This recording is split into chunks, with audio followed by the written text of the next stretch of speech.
오늘 주시는 말씀은 에스겔서 36장 33절 38절의 말씀입니다. 그래도 너희가 기도하여야 하리라 라는 제목으로 해서 말씀 보겠습니다. 그래도 너희가 기도하여야 하리라. 에스겔서 36장 33절에서 38절까지의 말씀입니다. 우리 함께 읽겠습니다. 시작.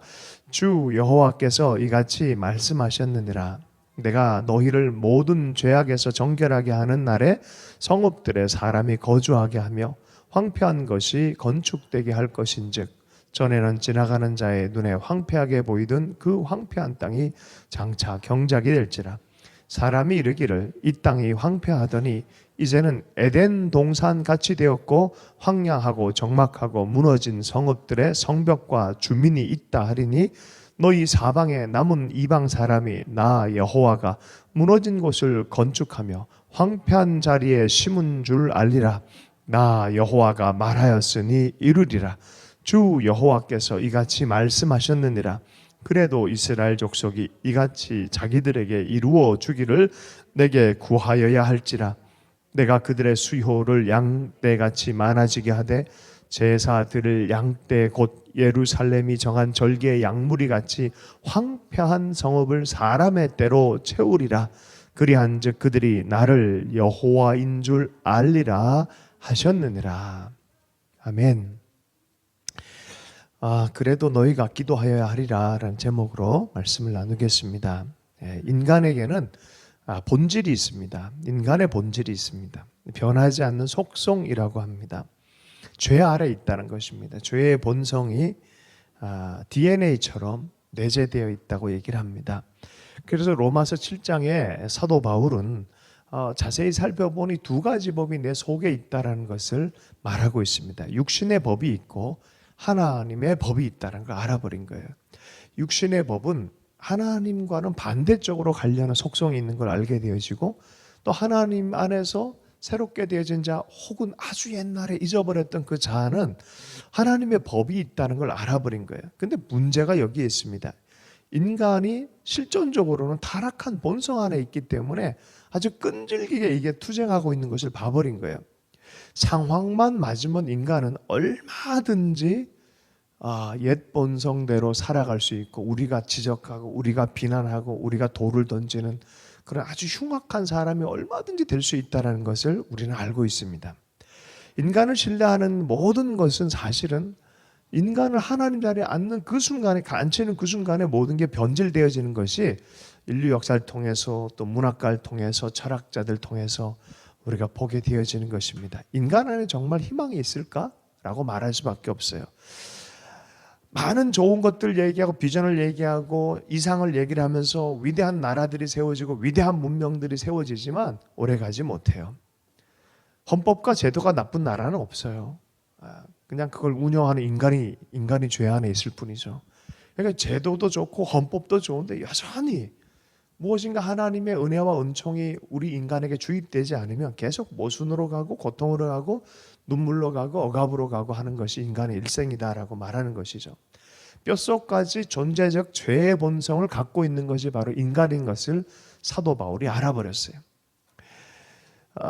인간에게는 분명 하나님의 형상의 파편이 깨어진 하나님의 형상의 파편이 깨어진 것에 대한 기억도 갖고 있어요. 그래서 뭔가 아름다운 걸 추구하기도 하고 거룩함을 추구하고 싶기도 하고 무엇인가 도달하고 싶은 이상향에 대한 것도 있어요. 확실히 이게 자연인의 모습이에요. 죄 아래에 있는 실존과 그리고 그 영향을 받을 수밖에 없는 존재인데 방향은 이쪽 방향으로 가야 되는 뭔가 있을 것 같은 갈망만 하고 실제는 하지 못하는. 그러니 사도 바울이 곤고하다라고 얘기하는 거예요. 오라 나여 곤고한 자여라고 말하는 거예요. 이 사망의 몸에서 결국은 사망에 이겨버린 것 같은 이 사망의 몸에서 누가 나를 건져내라 라고 말하는 것입니다. 개가 있죠. 이 바다의 개. 앞으로 가고 싶은데 안 되잖아요. 옆으로 가잖아요. 아들내미한테 너 좀 똑바로 걸어라 하면서 옆으로 걸어가는 아버지도 옆으로 걷고 아들도 옆으로 걸었어. 그래서 그게 인간의 본성이라는 것입니다. 인간이 있는 곳엔 편가름이 있습니다. 배고픔과 억압이 있을 수밖에 없습니다. 눈물과 가난이 있어요. 질병이 있어요. 예수님께는 처음부터 얘기를 하셨어요. 가난한 자는 세상 끝날까지 있을 거다. 그런 불평등한 구조는 끝까지 있을 거란 거예요. 예수님 그냥 갈파하셨어요. 인간 전체 구조와 존재를 갈파하셨어요. 인간 본성이 만들어낸 것들의 아름다움이 있어요. 분명히 뭔가 하나님스러운 것도 있지만, 그러나 결과적으로 보면은 끝까지 인간의 어떤 죄악이라든지 여러 가지 모습들이 투영되어 있는 것을 보면서 오호라 나는 곤고한 자로다라고 말할 수밖에 없습니다. 선진국들이 곡식을 버리지 않고 그 남는 잉여 곡식들을 아프리카에 보내면 다 먹고 산다 그러잖아요. 근데 왜 안 보내는 걸까요? 그 운송비가 더 드니까. 이윤을 따라서 살아가야 되니까. 지금도 우리가 갖고 있는 모든 부의 원천들 이런 걸 평등하게 나누기만 하면 온 세상이 다 평화롭게 살 수 있습니다. 근데 그러지 못하잖아요. 이게 인간의 모습의 단면과도 같습니다. 저는 그래서 성경은 처음부터 이런 얘기를, 인간 안에 답 없다. 인간 안에 답 없다. 성경의 결론입니다. 요새는 인간 안에 답이 없는 정도가, 지구 안에도 답이 없는 걸 알고 사람들이 외계로 눈을 돌려요. 외계인의 눈을 돌리고 외계로 나가 살려고 그럽니다.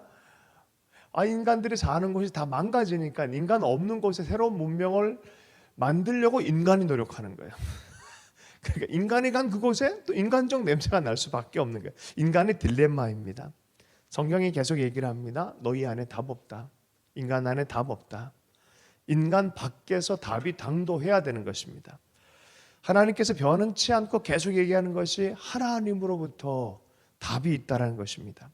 하나님이 그래서 그것을 이스라엘을 부르시고 기르시고 약속의 땅에 들어가게 하는 모든 과정, 우상 숭배와 타락한 이스라엘이 또 가망 없이 바벨론 포로가 됐을 때도 다시 하나님이 그분의 존재 때문에, 그분의 이름 때문에, 그분의 영광 때문에, 그분의 그분 되심 때문에 약속의 백성을 놓을 수 없어서 그분의 이름 때문에 다시 구원하시기로 결정하신 거죠.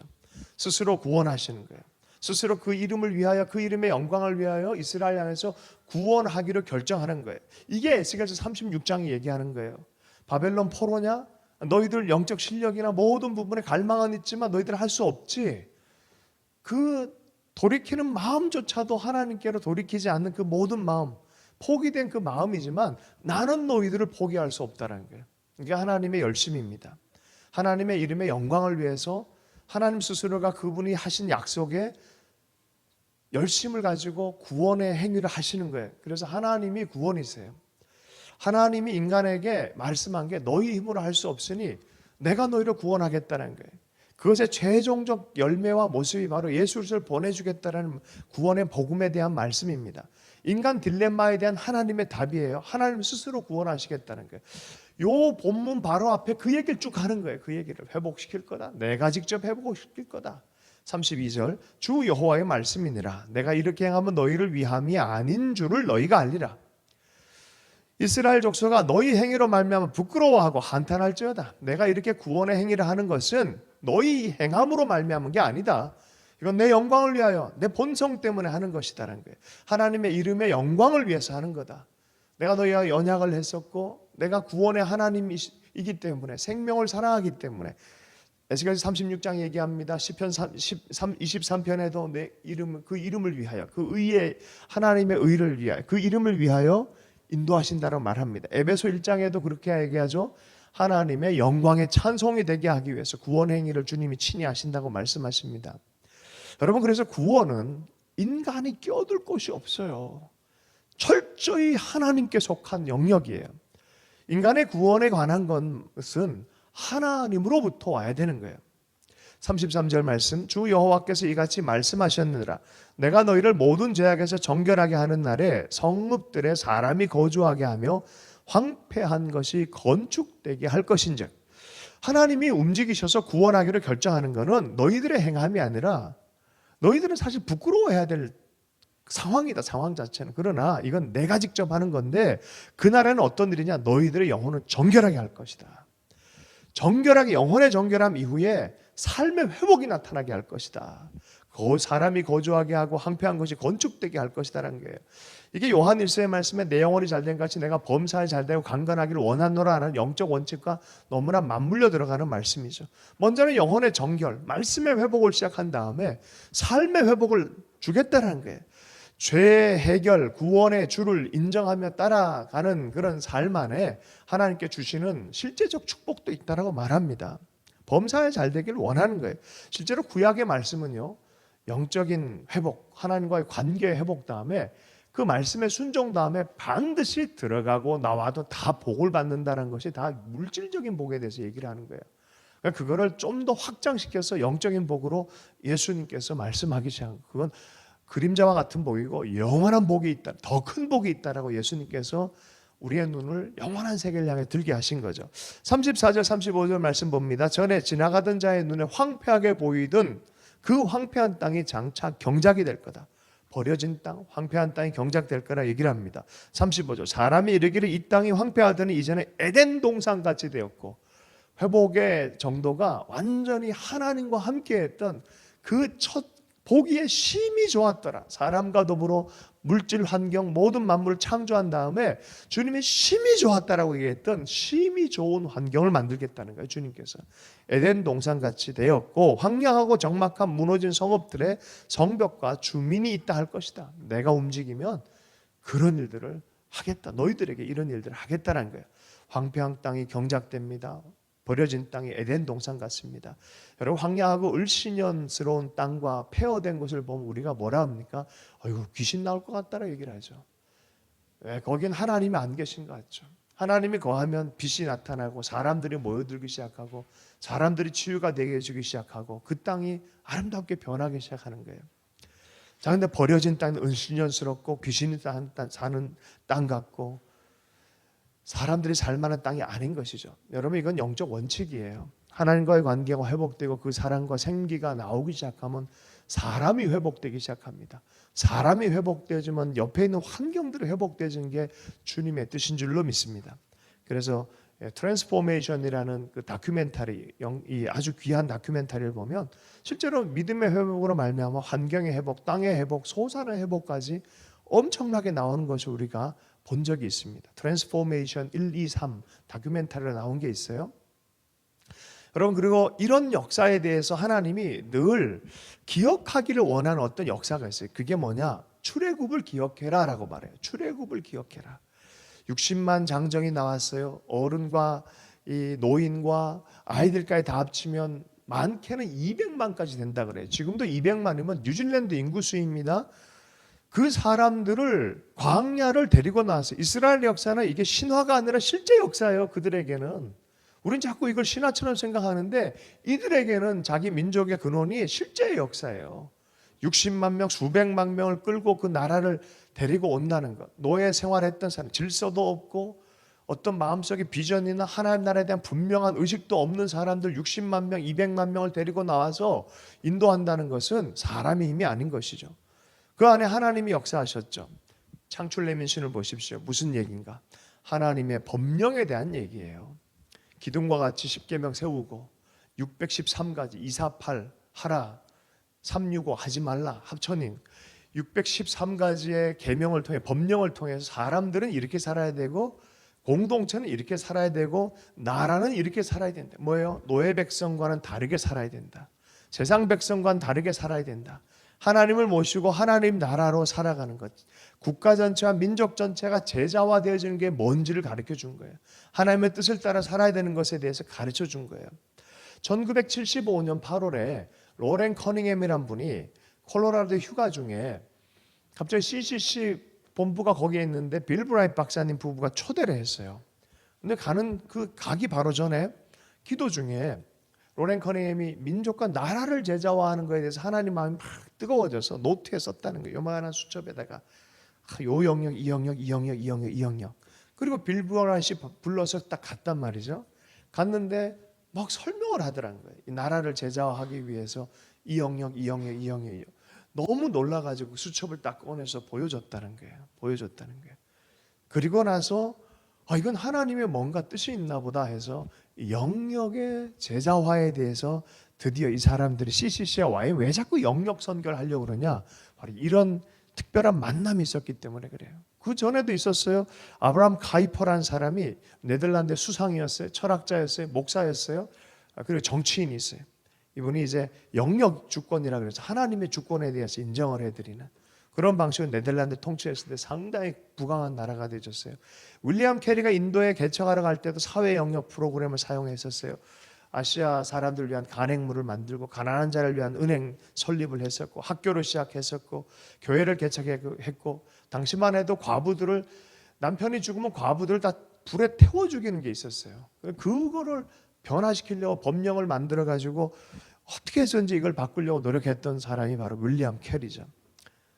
나라와 민족을 제자시키려고 애를 많이 썼던 하나님의 사람들입니다. 여러분, 정말 나라가 변할 수 있고 개인이 변할 수 있고 한 사람 한 사람이 변할 수 있을까요? 변할 수 있다고 성경은 얘기를 하고 있어요. 변화시킨 것이 신명기의 말씀이에요. 40년 동안 각 영역 안에 다 변화시켜서 60만에서 200만의 사람을 한 나라가 되게 만들었어요. 이게 하나님의 뜻이었어요.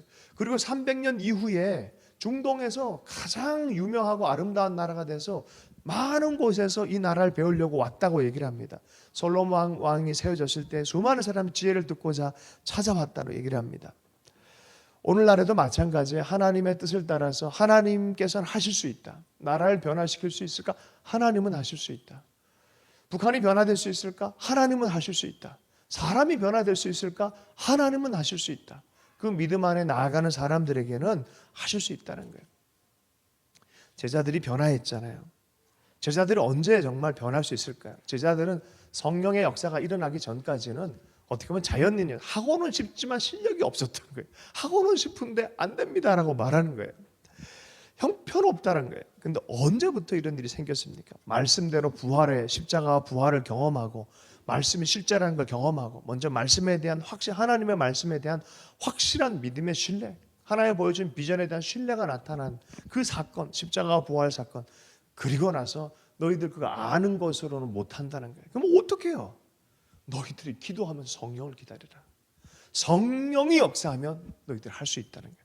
성령이 역사하면은 너희가 사마리아와 땅끝까지 가서 온 세상을 제자화할 수 있다는 거예요. 너가 변화된 것처럼 세상을 변화시킬 수 있다는 거예요. 그렇게 의심병이 많던 도마마저도 인도에 가서 세상을 그 케랄라 지역은 지금도 복음화율이 30% 가까이 돼요. 대단합니다. 여러분 성령 안에 가능하다는 거예요. 그래서 주님이 이런 얘기를 하는 거예요. 내가 할 수 있다. 내가 에덴 동산까지 할 수 있다. 그런데 조건이 있다. 36절에서 37절까지의 말씀을 읽습니다. 함께 읽습니다. 시작. 너희 사방에 남은 이방 사람이 나 여호와가 무너진 곳을 건축하며 황폐한 자리에 심은 줄 알리라. 나 여호와가 말하였으니 이루리라. 주 여호와께서 이같이 말씀하셨느니라. 그래도 이스라엘 족속이 이같이 자기들에게 이루어 주기를 내게 구하여야 할지라. 내가 그들의 수요를 양떼같이 많아지게 하되. 얼마든지 할 수 있는데 조건이 딱 하나 있어요. 뭐예요? 그래도 이스라엘 족속이 이 말씀대로 하나님 하신 약속과 말씀대로 그렇게 주신 비전 그대로를 믿고 기도하여야 하리라라고 말하는 거예요. 내게 그렇게 구해야 된다라고 말하는 거예요. 하나님이 하실 수 있어요. 하나님은 할 수 있기 때문에 낙담하지 말고 기도하라고 말합니다. 그래도 기도하여야 하리라라고 말씀합니다. 하나님은 하신 일에 대한 약속, 기대와 변화에 대한 그 단초는 무엇이라고 얘기합니까? 우리 측면에서는 기도입니다. 변치 않은 하나님과 인간의 기도, 여기에 상관관계에 대해 좀 생각을 해보면 좋겠어요. 많은 사람들이 오해를 해요. 기도 그러면은 하나님의 뜻이 나에게 이루어지는 그 기도, 주여 내 뜻대로 마옵시고 주의 뜻대로 하옵소서 라고 하는 고결한 기도를 해요. 너무 멋진 기도예요. 높은 차원의 기도예요. 대부분 내 기도는 세속 욕망과 연결되어진 것 같고 결국 내 욕심대로 가는 기도인 것 같아서 나를 부인하는 것처럼 아주 영적인 기도처럼 보이는 게 있어요. 그런데 여기에 자칫 잘못하면 하나님을 오해하는 측면이 여기에 있어요. 어떤 오해의 측면이 이런 오해의 측면이에요. 하나님이 변치 아니하시고 하나님의 뜻이 있기 때문에 그 뜻에 자꾸 나는 순종을 해야 되기 때문에 내 뜻을 죽이고 하나님의 뜻, 이미 결정되지 어떤 뜻을 따라가는 걸 기도라고 생각하는데 이건 절반만 맞습니다. 좀 쉽게 얘기하자고요. 맥스 루케이도라는 분이 계셨어요. 너는 아주 특별하단다라는 복음에 대해서 아주 작가로서 기독교 작가로서는 탁월한 분이에요. 맥스 루케이도. 근데 이분이 원래 남미 선교사로 가려고 그랬었어요. 너무너무 가고 싶어 했어요. 근데 가족 상황이 그리하지 못해가지고 자기는 아쉽지만 지역교회 목회로 전환을 했어요. 그때부터 글을 쓰기 시작했어요. 글을 쓰기 시작하는 과정 안에 이 하나님이 글을 써서 지금과 같은 기독교 작가로서 온 세계를 섬길 수 있도록 해주셨어요. 생각해 보세요. 하나님이 만약 선교사로 결정된 어떤 뜻이 고정시켜 놔버리고 그 뜻이 하나님 것처럼 착각해서 그냥 그걸로 내가 문학가를 하고 싶은 거 다 죽이고 그것만 막 따라가는 게 하나님 뜻이라고 생각하고 간다면 얼마나 힘듭니까? 거기서 어떤 맹점이 생기냐면 하나님은 지금 여기서 역사하는 하나님, 나를 만나주시고 나와 대화하실 수 있는 하나님, 인격과 인격으로 나와 내 뜻도 알고 내 상황도 알고 내 마음도 알아서 지금 여기서 역사하는 그 하나님, 지금 여기서 만나고 지금 여기서 역사하시는 하나님에 대해서 우리가 프로그래밍 되어진 하나님을 착각할 수 있다는 거예요. 하나님 뜻은 다 정해놓고 다 결정해놓고 그거 딱 여기로 와 이렇게 하는 독재관처럼 느껴서는 안 된다는 거예요. 하나님 그런 하나님 아니라는 것입니다. 지금 여기서 역사하는 하나님이에요. 그래서 하나님이 내가 이렇게 할 거야, 난 이렇게 할 거야 라고 말하지 않고 기도라는 요소를 통해 그래도 너희들이 인격적으로 기도해야 된다. 하나님의 뜻이 부족하고 하나님의 실력이 부족해서가 아니라 하나님의 계획에 동참하도록 자율적으로 동참할 때 일어난 일에 대해서 하나님의 스스로 그 계획을 만드셨다라고 말하는 거예요. 그래서 참 재미난 얘기가 있습니다. 우리의 기도의 근거에서 역사하기를 결정하신 하나님. 잘 보세요. 우리의 기도의 근거에서 역사하시기로 결정하신 하나님. 그거를 결정하신 하나님. 우리의 기도의 근거에서 역사하시는 하나님이 아니라 역사하시기로 결정하신 하나님이란 거예요. 그래서 사실은 또 다르게 표현하면 이럽니다. 인간의 기도는 하나님의 계획과 의지에 포함되어 있다. 그래서 초보 때는 기도할 때 내가 기도한다라고 말하지만요.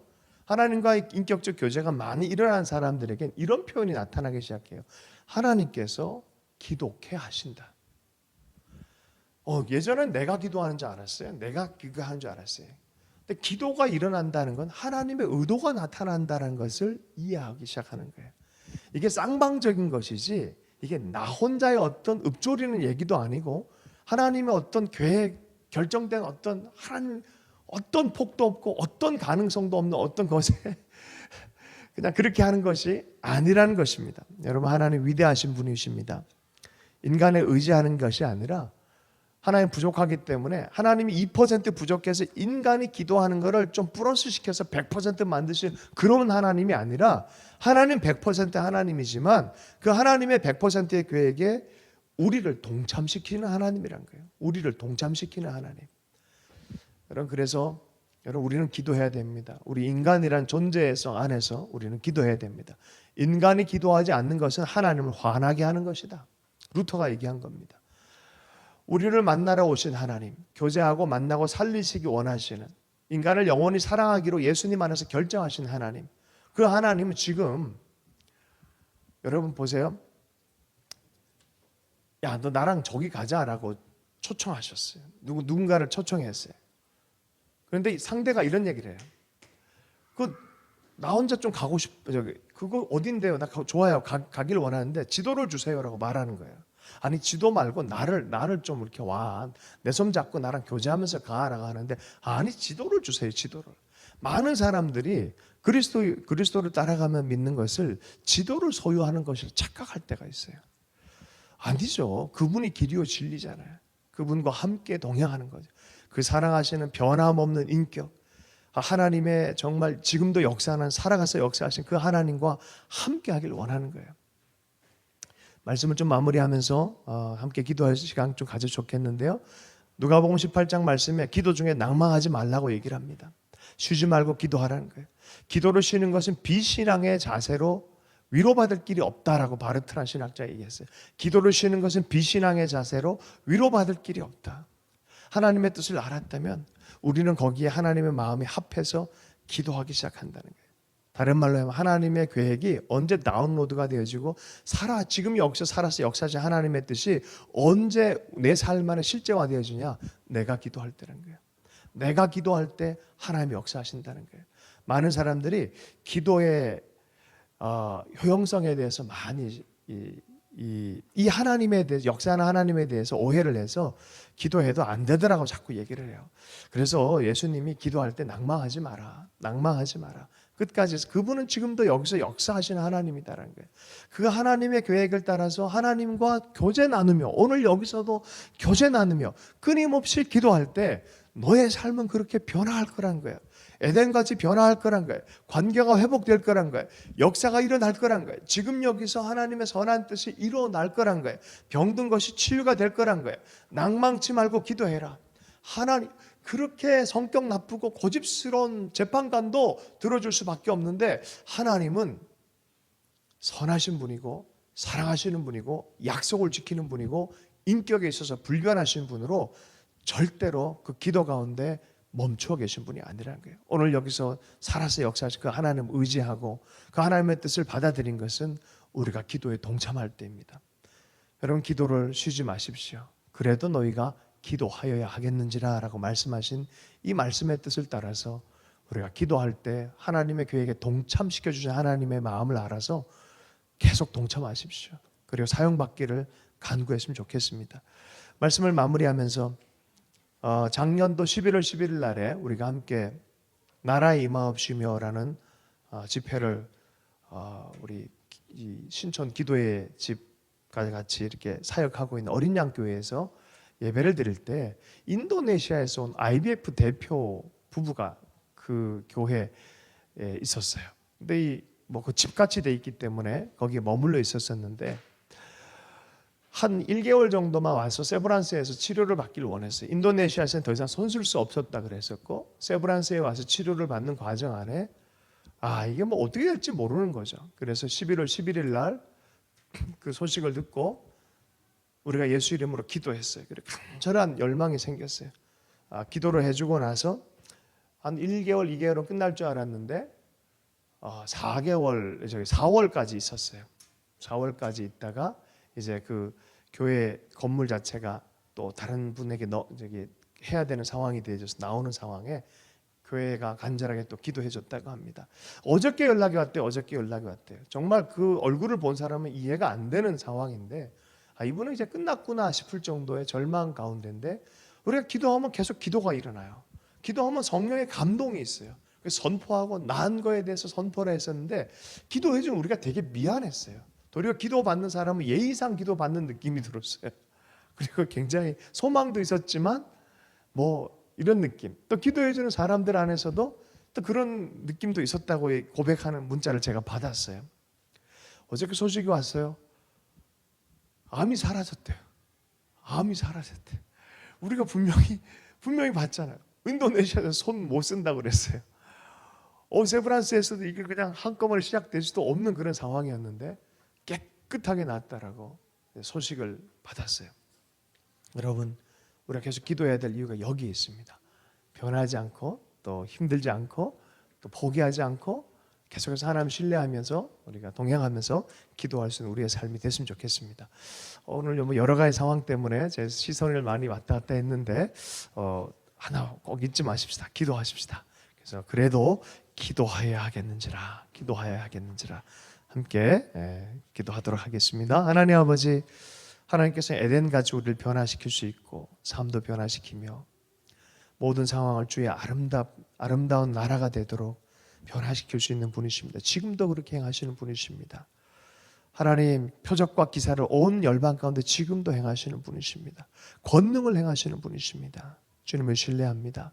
그러나 주님께서 말씀하시기를 그래도 너희가 이렇게 이루어지도록 기도하여야 하겠는지라고 말씀한 것처럼, 우리를 기도의 동참으로 부른 것처럼 하나님 아버지, 우리의 힘의 한계를 빨리 깨달아 알아서 하나님 앞에 나아가며 구원하시며 역사하며 권능을 행하시는 하나님의 능력 앞에 부복하며 늘 깨어서 기도할 수 있도록 주님 역사해 주시기 원합니다. 하나님, 우리의 원천으로 살지 않기를 원합니다. 하나님, 우리가 우리의 힘으로 신앙생활하지 않기를 원합니다. 주님 주시는 성령의 능력 안에서 사랑하고 섬기고 하나님 아버지 창조적 일들을 행하는 것들 모든 것이 성령의 능력인 줄로 믿습니다. 그 능력 안에서 우리를 세워주셔서 하나님 그 통로로 계속해서 기도할 수 있도록 역사해 주셔서 하나님 우리로 하여금 당신의 나라의 영광의 찬송이 될 수 있도록 은혜 베풀어 주실 줄로 믿습니다.